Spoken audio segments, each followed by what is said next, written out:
Bonjour les amis, alors je vous accompagne encore aujourd'hui sur ce confinement qui est, alors peut-être pas pour tout le monde n'est pas confiné, mais je lis un petit peu sur les réseaux sociaux qu'il y en a qui commencent à en avoir un petit peu marre et mettre des messages un petit peu pour l'instant un peu ironiques, un peu rigolos, mais qui commencent à être gonflés de ce confinement-là.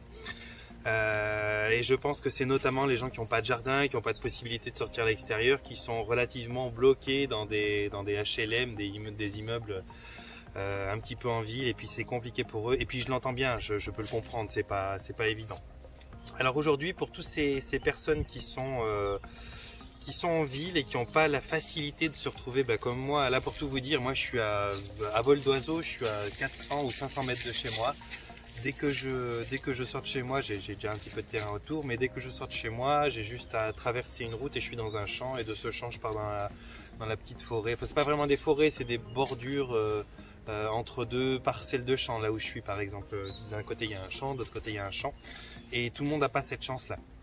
Mais pour les gens qui n'ont pas cette chance-là, il va être d'autant plus important peut-être de commencer les choses comme la méditation, l'auto-hypnose ou ces formes de voyages qui sont des voyages de l'esprit, des voyages intérieurs, et qui sont autant qualitatifs si vous les faites que le fait de venir dans la forêt comme je le fais moi. Alors bien sûr, c'est clair que c'est très agréable, on se bouge, on fait des choses quand on vient marcher dans la forêt. Moi j'ai mon chien en plus, donc c'est incontournable que je sorte chaque jour avec pour pas qu'il pisse dedans déjà. Mais je peux comprendre que les gens qui sont confinés dans des endroits qui sont plus citadins soient vraiment embêtés. Alors je me suis posé plein de questions. Est-ce que je fais une auto-hypnose qui vous servirait d'auto-hypnose guidée que je mets en ligne ou... Mais il y en a déjà plein, plein qui sont des bonnes. Vous avez de très bonnes méditations par Olivier Leukert. Il y a pas mal de... Il y en a d'autres d'ailleurs, hein. Il y a pas mal de gens qui proposent ce genre de choses, et je crois que, alors certains vont pas être contents de ce que je vais dire, mais je crois que finalement le problème que vous rencontrez, certains d'entre vous, c'est que vous visez peut-être trop le fait que vous êtes confiné. Et c'est étonnant parce qu'on voit des passages, on voit des images sur Facebook avec des petits mots dessous où on voit deux photos juxtaposées. Sur une des photos, vous avez les gens qui sont totalement libres comme on l'était il y a quelques semaines, et qui sont finalement assis dans leur canapé ou dans un endroit exigu avec avec un téléphone devant le nez à pas visiter le monde finalement. Et maintenant qu'ils sont emprisonnés d'une certaine manière, qu'ils sont confinés, alors là, ils n'ont plus envie du téléphone, ils ont juste envie de sortir. Donc déjà, il y a ça. Il y a un petit peu le fait que dès qu'on est bloqué de quelque chose, dès qu'on est interdit d'une certaine manière de faire quelque chose, c'est là qu'on a le plus envie de le faire. Donc il y a cette façon que vous pouvez avoir déjà de prendre conscience de cette mécanique à l'intérieur et d'essayer de ne pas vous concentrer précisément sur ça. Essayez vraiment de détourner votre attention sur autre chose. Et quand il s'agit de se concentrer, de détourner son attention, il y a énormément de choses que l'on puisse faire justement sous auto-hypnose. Sous auto-hypnose, vous pouvez en faire une 15-20 minutes, voire une heure pour les plus adorateurs de ça, où vous pouvez vraiment faire des voyages incroyables de relaxation, de détente, où vous allez vraiment pouvoir contrer ce confinement d'une manière dingue. Après, il y a l'aménagement, la décoration, l'espace intérieur que vous pouvez recréer à l'intérieur de chez vous. Et je crois que parmi les personnes qui se plaignent ou qui vont râler de ça, il y a quand même une partie de la population qui a fait preuve de fainéantise, qui a confondu confinement et vacances, et qui a compris que le confinement, ça devait être quelque chose qui est bien vécu, qui doit être vécu comme des vacances, d'une manière sympa, et que c'est emmerdant dans des vacances d'être finalement privé d'eux, d'être confiné. Or, ça n'est pas des vacances. Le confinement, c'est pas par plaisir, c'est pas pour juste vous arrêter de travailler. Le confinement que vous vivez, c'est quelque chose qui est plutôt une opération d'un droit civique, c'est-à-dire une forme de solidarité citoyenne, pour éviter à un virus qui ne se propage pas tout seul de se propager par vos déplacements à vous. C'est juste ça. Forcément que ça a un côté désagréable, et forcément que ça va pas être bien perçu parce que ça n'est pas des vacances. Mais il y a possibilité de vivre, comme toute chose d'ailleurs, il y a possibilité de vivre ça bien ou de le vivre mal. C'est aussi simple que ça. Alors c'est peut-être pas confortable à entendre ce que je vous dis là, parce que ça vous remet face à des choses d'entre vous que vous aimez peut-être pas voir, mais vous avez tout à fait la possibilité de vivre ça d'une autre manière. Là je vous parle, je fais un petit peu le rigolo, parce que je suis dans la forêt et tout ça, j'ai eu vécu, pas maintenant, mais j'ai eu vécu il y a des années en arrière des confinements. J'ai eu à l'armée, j'ai eu resté un mois au trou. Hein. Un mois au trou, c'est comme le confinement, mais là c'est pas du tout comme le confinement. Il n'y a pas de télé, il n'y a pas de choses comme ça.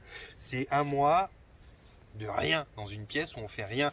J'ai eu vécu ce genre de choses là, et à l'époque j'avais pas du tout les outils que j'ai maintenant, et malgré tout j'ai réussi, ne serait-ce que par les voyages de la pensée, la réflexion, à ne pas trouver ça abominable. Donc j'imagine qu'aujourd'hui, avec les téléphones, avec les télés, avec les consoles, avec toutes ces choses qui vont vous permettre, avec une cuisine à disposition, avec pas mal de choses qui vont vous permettre de créer, de bouger, déjà c'est pas aussi inconfortable que du trou, et que en plus, si vous ajoutez à ça le fait que vous êtes confiné peut-être en famille, que vous, pour la plupart, il y en a qui sont seuls quand même, mais en famille, que vous pouvez échanger, discuter, qu'on a justement les téléphones à disposition pour pouvoir parler avec des membres de famille qui sont à d'autres endroits. On a même maintenant des technologies qui sont cool parce qu'on peut faire des appels vidéo, donc on voit en plus les personnes. Il y a quand même matière à ne pas s'ennuyer à ce point-là. Et vous avez, pour rajouter à tout ça, et bien justement les méditations. Alors les méditations, c'est une chose qui n'est pas accessible forcément pour tout le monde, et il faut savoir comment les faire, mais il y a les auto-hypnoses. Les auto-hypnoses, c'est accessible pour tout le monde, il y a énormément d'enregistrements, et quand on en a fait une, deux ou trois, ça commence à être, si vous suivez bien le truc, ça commence à être très facile à faire, et ça vous permet vraiment de vous évader. Donc aujourd'hui, je voulais vous dire ça. Il y a cette possibilité de retrouver votre intérieur. Si vous ne pouvez pas fuir vers l'extérieur, vous pouvez vous retrouver à l'intérieur de vous-même et faire des voyages hallucinants à l'intérieur de vous-même. Et l'intérieur de vous-même, ça peut aussi comprendre des activités intérieures de votre maison. Vous pouvez peut-être effectivement pas aller à l'extérieur, encore une fois, mais vous pouvez réaménager votre intérieur. Vous pouvez bien nettoyer, redécorer. Vous pouvez vous mettre en contact avec des groupes, voir un petit peu sur des curiosités, sur des réseaux sociaux, d'être curieux sur des choses que vous avez jamais explorées auparavant. Et comme je vous le disais, je le sens aussi très fort autour de moi, et avec les dialogues que j'ai avec les personnes de tous bords que je fréquente, je peux vous dire qu'il y a vraiment une grosse prise de conscience. Profitez-en pour la prendre, pour la saisir, cette prise de conscience. Il y a vraiment aujourd'hui des gens qui remarquent que tout ce qu'on a appris, tout ce qu'on sait, tout ce qu'on vit jusqu'aujourd'hui, pour un grand pourcentage, c'est du mensonge, c'est des choses qui sont liées de près ou de loin à l'aspect financier, matérialiste, et que tout est fait par intérêt, et que aujourd'hui, grâce à ce confinement justement, on s'aperçoit que finalement la finance, elle fait pas tout. Quand on est confiné, qu'on peut plus aller travailler, qu'on voit plus d'avions dans le ciel et tout ça, on s'aperçoit que finalement, en très peu de temps, on peut très bien dépolluer, on peut arrêter une activité qui est destructrice de l'extérieur, et puis ça nous fait vraiment des grosses prises de conscience. Ces prises de conscience-là vont vous permettre à vous de mettre en place des choses. Alors à vous de voir qu'est-ce que vous allez mettre en place, pourquoi et comment, mais profitez vraiment de cet endroit qui est votre chez vous, de cette période-là, pour vraiment opérer des nettoyages, qu'une fois que vous ayez fini ce confinement, à l'intérieur, ce soit nickel, à l'intérieur de votre logement, mais aussi à l'intérieur de votre être. Voyez les choses qu'il y a à régler, et si vous avez besoin de faire des travaux avec des thérapeutes, avec des accompagnants, eh bien ils sont géniaux. La plupart se sont mis à travailler en vidéo et peuvent vous faire des... Alors moi, si jamais... J'ai plusieurs personnes qui m'ont demandé à moi si je voulais bien faire du travail en vidéo. Alors je vous le dis, c'est tout à fait possible de faire quelques travaux. Vous pouvez me rejoindre sur Facebook, prendre mon téléphone et puis essayer de me contacter. On peut faire quelques travaux par téléphone, quelques petites choses qui sont de l'ordre de la PNL et tout. Pour ce qui est de l'hypnose, moi j'aime bien faire l'hypnose d'une façon personnelle. J'aime bien, et alors surtout pour les quantiques, ceux qui m'ont demandé ces temps, qui c'est qui veut faire des quantiques, moi je peux faire de l'hypnose, oui, volontiers, dans des petites choses comme l'arrêt tabac ou choses comme ça par vidéo, mais pour toutes les hypnoses qui sont un peu plus conséquentes, qui sont concernant les traumas, les chocs, ou bien tout ce qui est quantique, les vies antérieures, tout ça, je ne fais pas. J'ai besoin d'être là pour protéger énergétiquement la personne, j'ai besoin d'être là physiquement, j'ai besoin d'avoir une vision de son corps complet pour voir tous les signes idéomoteurs qui me sont renvoyés.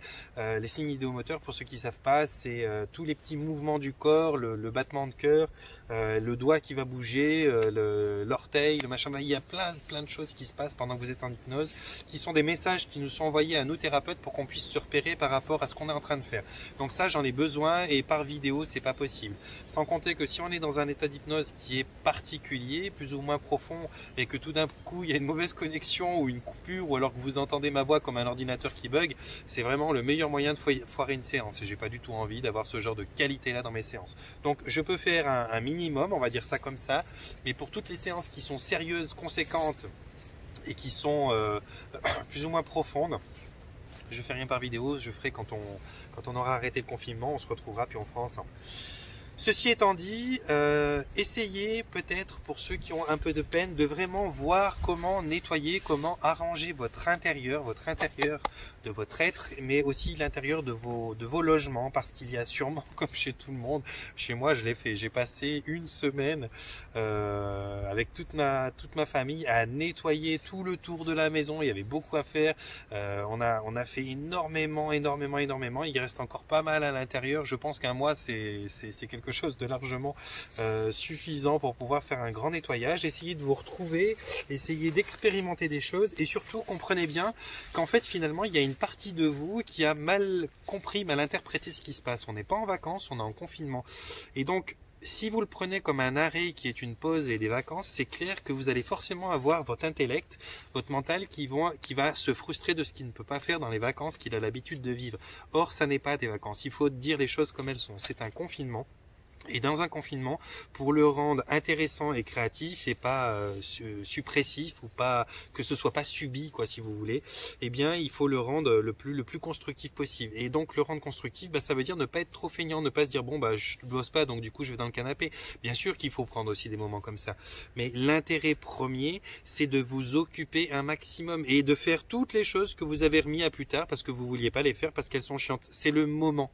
Il y a de toute façon un moment ou l'autre où les choses doivent être changé. On est en train de parler pour la planète, les prises de conscience, c'est totalement ça. C'est de voir qu'est-ce qui a été comme mensonge annoncé à l'humanité en permanence depuis longtemps, qu'est-ce qui a été mis en place pour nous conditionner, et qu'est-ce que c'est dans nos têtes ce qui se passe actuellement qui fait qu'on prend conscience et qu'on est en train de démonter tous ces mensonges, qu'on est en train de voir que finalement les choses sont pas comme on nous les disait et qu'on est en train de grandir dans nos éveils. Eh bien, le confinement à l'intérieur d'une maison, ça va être un petit peu le même modèle. Vous n'êtes pas... Vous faites ce que vous voulez, je vous impose rien. Mais finalement, vous n'êtes pas en vacances, vous êtes en confinement. Et si vous voulez le rendre constructif et profiter un maximum de ce confinement et ne pas le subir, eh bien, il va falloir que vous sortiez toutes ces choses qui vous font chier, qui vous emmerdent depuis longtemps, que vous avez remis derrière le placard, sous le tapis, que vous ne vouliez pas faire. Et c'est maintenant qu'il va falloir vous forcer, vous contraindre à les faire. Parce qu'au bout d'un moment, si vous voulez sortir de cette période nettoyée et préentamée une vie nouvelle, il faut que vous ayez nettoyé et donner le champ libre à tout ce qui est possible d'envisager, tout ce qui est possible d'envisager dans ce que vous vouliez voir comme une vie nouvelle. Donc oui, ça va passer par un nettoyage, et oui, il y a peut-être pas mal de choses que vous croyez avoir fait, que vous avez fait, mais il y a aussi sûrement beaucoup de choses que vous avez encore laissées sur le côté et qui vous embêtent. Eh bien, c'est ces choses-là que vous devez faire maintenant, que vous devez mettre de votre côté, même si c'est contrariant, parce que vous verrez qu'une fois que vous allez avoir fait ces choses-là, vous serez extrêmement soulagé. Et quand vous aurez vraiment plus rien à faire, il est possible que ce que vous considériez comme l'ennui jusqu'aujourd'hui ne soit plus de l'ennui, parce qu'il y aura une forme de satisfaction, de valorisation qui sera mise en place, parce que vous n'auriez pas justement été laxiste avec cette période-là qui vous faisait croire que vous étiez en vacances, vous l'aurez vraiment mise à profit. Parce que c'est des choses qu'on fait jamais, il faut être clair. Toutes ces choses qu'on laisse traîner pour plus tard et pour demain, si on les laisse traîner pour plus tard et pour demain, c'est parce qu'on n'a pas le courage de les faire. Et bien là, vous avez non seulement l'obligation de ne pas sortir de chez vous, d'une certaine manière, vous avez la possibilité d'être tout seul pour faire ça, vous avez la possibilité même d'une solidarité familiale, puisque vous n'avez rien d'autre à faire, à mettre à contribution pour ces choses-là, et c'est l'occasion de s'y attaquer, c'est vraiment l'occasion de s'y attaquer. Donc je sais que forcément, cette vidéo va pas être celle que vous aimez le plus de toute la série que je suis en train de faire.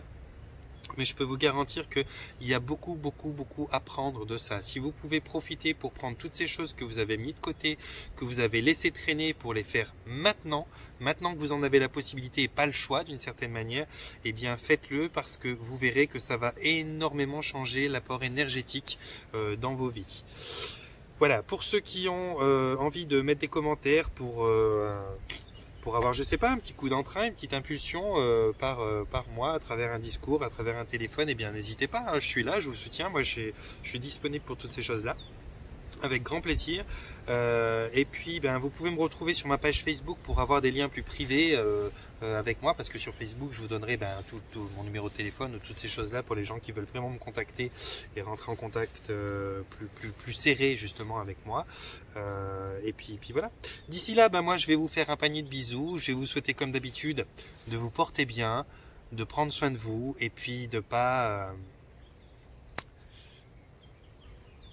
remettre à plus tard ce que vous pouvez faire maintenant, parce que c'est vraiment l'occasion, on n'a pas vraiment le choix. Et puis quitte à s'emmerder ou à subir une chose, je préfère nettement, moi pour ma part, hein, je préfère nettement m'attaquer à un truc que je laissais traîner depuis trop longtemps, soit pour le détruire et puis on n'en parle plus parce que ça me saoule, parce que j'y arrive pas, ou soit pour le finir de construire parce que j'en ai le temps et que finalement, voilà. Le but, c'est pas forcément de chercher la passion dans les choses, c'est juste d'éviter de subir. Voilà les amis.